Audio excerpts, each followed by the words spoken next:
Welcome to Conversations. I'm Muqtada Khan, your host, and today I just wanted to briefly talk about Donald Trump's speech yesterday. He gave an address to the nation, and unfortunately, he has demeaned the office of the president to such an extent that even major news channels are not carrying his entire speech. So, NBC, ABC, and CNN decided not to broadcast his entire speech live. CBS did it because, well, CBS is now owned by a very pro Israel billionaire who has appointed a very hardcore Zionist Barry Weiss to control the news at CBS. So they did partially broadcast it. So it is so, first of all, quite humiliating to the US president that the country's networks do not consider what he's saying as worthwhile for the country to listen to. Plus, he is giving speeches which they anticipate will be full of lies and without evidence. And apparently, some of them actually asked the president if you can share with us what new intelligence you plan to reveal so that we can verify that and provide the context while you're speaking. So basically, they said, tell us what you're going to say so we can fact check you live while you are speaking. Anyway, he did speak, and as expected, the speech was essentially to lobby the Congress to pass the SAVE Act. The purpose of the Save America Act, as it is called, is essentially to ensure, according to him, that non citizens do not vote in the US elections. He has claimed that in 2020, over 270,000 non-US citizens voted in American elections. He attributes his defeat in 2020 to those. He has filed cases, I think over 60 cases in various federal courts and lost. Not a single court in the country upheld Donald Trump's claims that there was rigging of elections in 2020. In fact, if you actually look at the results closely, you will find that in several constituencies which Donald Trump lost in 2020 to Joe Biden, Republicans won. So actually, the voters were going and voting for the Republican candidate. For the Republican candidate for Senate and the House, but they were voting for Joe Biden or not voting for Trump. So that shows very clearly that there was no rigging, because if Democrats had rigged the election, or if non-citizens who are, I don't know why he assumes that all non-citizens are going to be Democrats, but anyway, that is the assumption. So they would have gone and voted up and down the ballot, and they voted blue all the way. Anyway, neither logic nor law seems to impinge on Donald Trump. He feels that the enthusiasm among the Republicans and MAGA has gone down because Donald Trump has broken all his promises. He said he would focus on making America great again. He has forgotten that slogan. He said his policies would be America first, and now they are all going to be Israel first. This war, he said he would not fight. And I can go down the many, many promises that Donald Trump made and broke. He promised that there will be no regime change war. Then he launched a massive regime change war. He said there will be no forever wars in the Middle East, and we are right now in the middle of a forever war. At the beginning of his term, his party, the Republicans, said that America does not have $30 billion to extend what is called as the premiums for ACA, Affordable Care Act. So a lot of people were getting their medical insurance through the Affordable Care Act, but the government was subsidizing that, the premiums of it, by giving a subsidy which was about $30 billion. So if you were on that ACA insurance, you were paying something like $200 to $300 or $400 premium per month to get proper health care. But if you did not have the premium subsidized by the government, then it was jumping to over $1,000, $1,500, $1,600 for a lot of people. And they couldn't afford it. Many of these are retirees. So the Republican Party basically allowed that to expire, and many Americans now don't have insurance, health insurance, as a result of the fact that America didn't have $30 billion to save Americans, old people, to provide them with health care. But America seems to have billions of dollars to fight a war for Israel. We are dropping bombs all over the place in the Middle East. We are killing school children. We are bombing cancer hospitals. We are subsidizing and funding the genocide in Gaza. Literally $1 billion a day. Donald Trump is asking for $600 billion more, $67 billion more for the war in Iran, and we have already spent more than $100 billion in this war. So we have money to burn in wars, but we don't have money to help older Americans get health care. And the amount is so insignificant, $30 billion, compared to what he's already spent in this war in Iran. So that is the end of America First policy. So Donald Trump has been breaking all these promises that he made in the election, and he's pretty sure that he's going to lose the midterm election come November. And the fear is that even if he just loses the House, even if if the Republican Party manages to hold on to the Senate, remember, in apparently American elections are rigged. So in 2020, which he claims is when the rigging was, he was the president of the United States, by the way, when the rigging took place. And when Biden was president of the United States, the Republicans won the House, they won the Senate, and they won the White House. So they won everything that is there, and they also control the Supreme Court. So the rigging seems to be helping Donald Trump and his party. So if there is rigging, and if he is right that there is rigging, then it must be rigging in the favor of the Republican Party. But nevertheless, he's afraid now that he could lose either the House or the Senate or both. The chances of losing the House are pretty real this time around, and he's afraid that once the Democrats take over the Congressional House, they will issue a lot of what we call subpoenas and inquiries and investigate Donald Trump's businesses, the 20,000+ stock deals that his stockbrokers have done. Is there insider trading going on in this administration? They're going to investigate Trump's family. And Donald Trump is pretty confident that, he already holds the record for being the only president in America's history to be impeached twice. So he could set the record or strengthen the record by being impeached perhaps many times. The Democrats might impeach him several times, not just once. And if they get both the Senate and the House, there's a pretty good chance that they could kick him out of office. So Donald Trump could become the first president to be impeached and kicked out. Nixon, in order to avoid that, resigned. So what Donald Trump is probably trying to do is that he has realized that he has failed both domestically and on foreign policy. The only success he has had is in closing the border, but even that, a lot of Americans don't like the manner in which and the brutality with which ICE has gone about doing that. But the cost of living has gone up.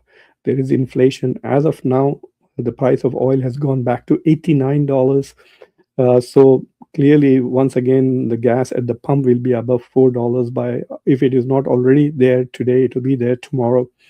And if Donald Trump, out of frustration, launches a land war against Iran, then there could be fatalities of American lives being lost in the Middle East.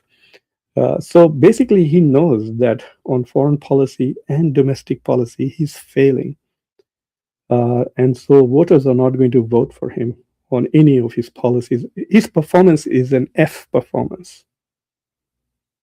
He gets an F for what he has done.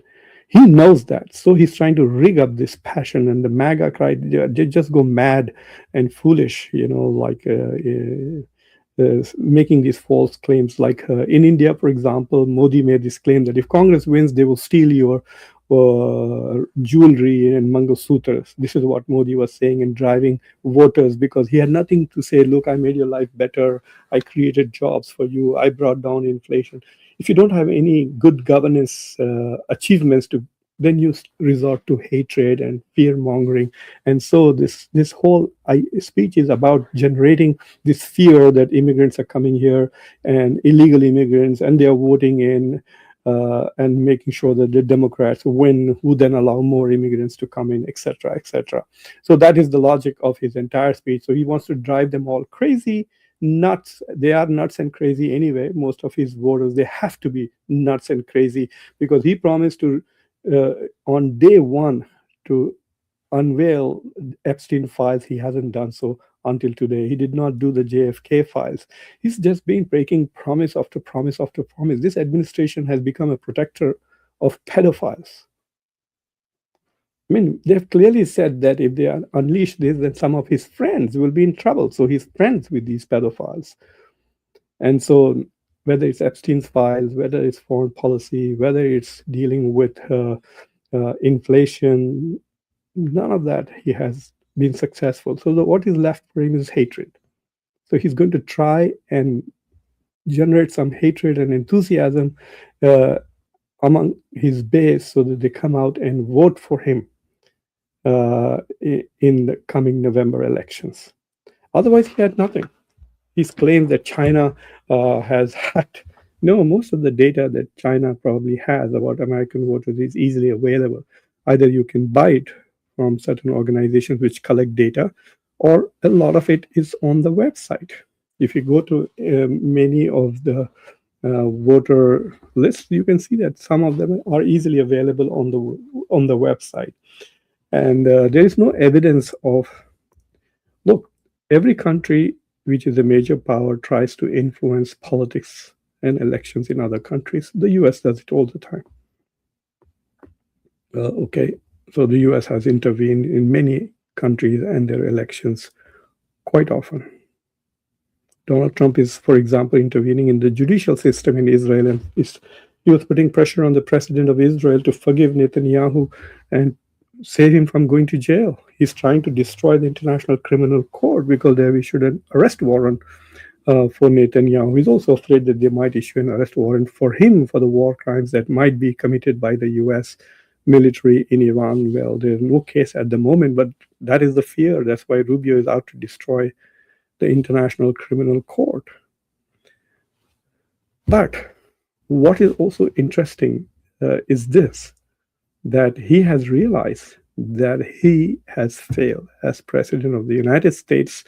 And so now he has to resort to dirty tricks in order to win elections. Plus, he's also trying to convince his base that, look, I told you guys as early as July that America's elections are rigged, that America does not have a fair and safe electoral process, even though he became president and Republicans control both the House and the Senate.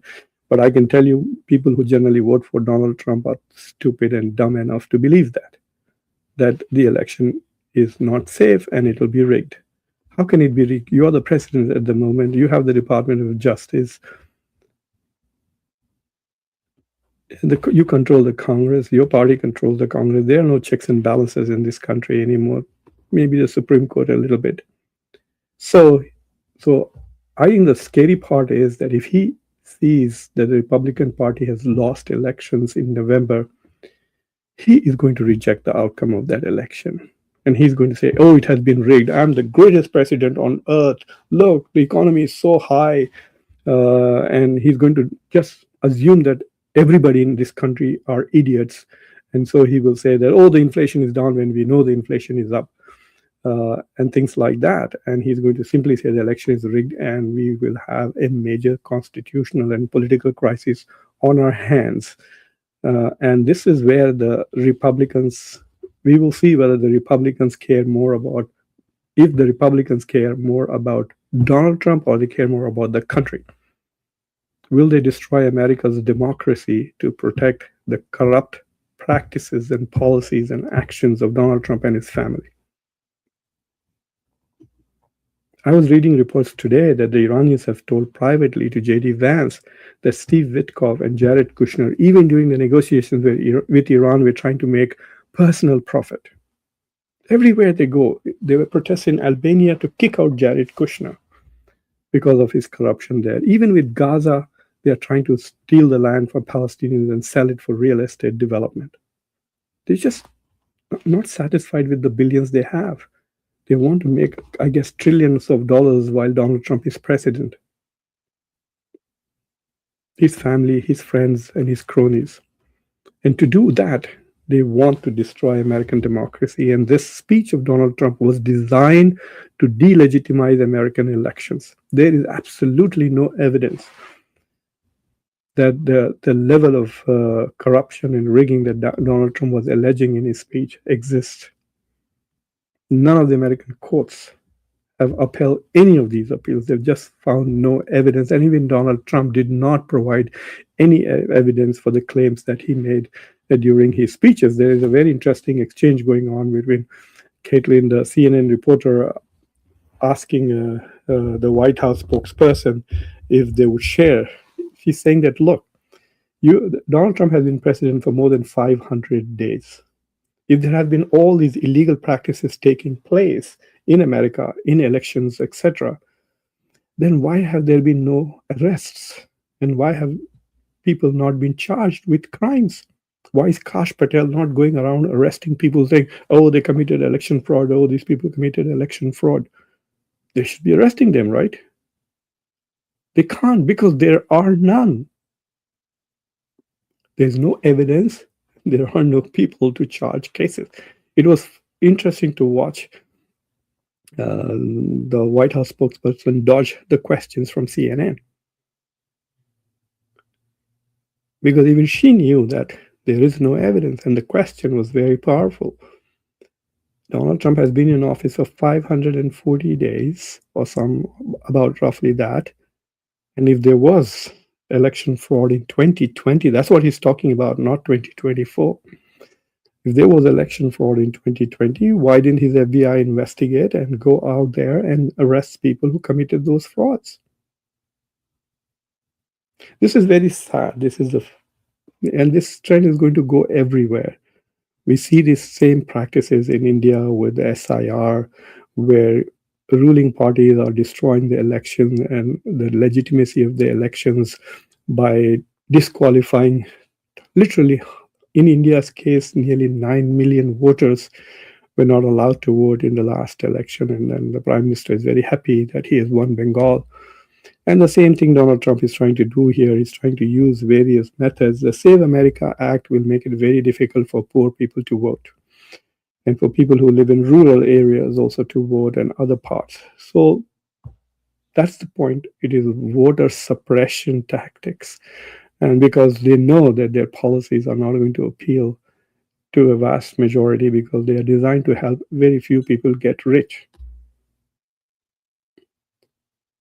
So this is what I wanted to share about Donald Trump's speech yesterday. I mean, this is something that, while this is happening in the US now, it will happen in most so-called democracies worldwide, where people continue to mimic whatever that happens in the United States. So I'm sorry, disappointed that we are setting up such a bad example of how a democracy should function, rather than working to improve America's electoral process. Donald Trump was attacking it as a delegitimate. This is his country. He's the president right now, and he's attacking its own election process. You don't have to give a big speech to the whole nation. You just call your staff and cabinet ministers and say, I'm worried about these issues. Let's try and solve them. He is also targeted the intelligence agencies of the United States in his speech. He's trying to say that the US intelligence agencies are also working against the US. This nebulous concept of deep state is, if you can't explain anything, just say deep state and people believe it. Oh my God, there's deep state. Wow, did you know that we have all these aliens who came from Jupiter to America and brought artificial intelligence with them? And that's why America is so far ahead of the rest of the world in artificial intelligence. NVIDIA, the guy who is from NVIDIA, he's from Jupiter. You don't know this. The deep state is hiding all of this from you. You know, stupid things like that. And there will be people who will believe rubbish like that. Deep state. Even J.D. Vance was using the word deep state. He is the state. He's the vice president of this country. Is he on the surface as vice president? Just move out, fire everybody in the intelligence agencies like Donald Trump has done. There's no such thing as a deep state. Yes, there are entrenched bureaucracies. We know that. It's not just in the intelligence agencies, it's in the State Department, everywhere. Anyway, that's what I wanted to say. Donald Trump yesterday did a great disservice to American election and American democracy. No foreign power has damaged US democracy as much as Donald Trump has done. And on that sad note, I will take your leave. Please subscribe to Conversations, like this video, press the bell icon, and don't forget to share this video with your socio-political networks. And until next time, I'm your host, Muqtadar Khan. Take care.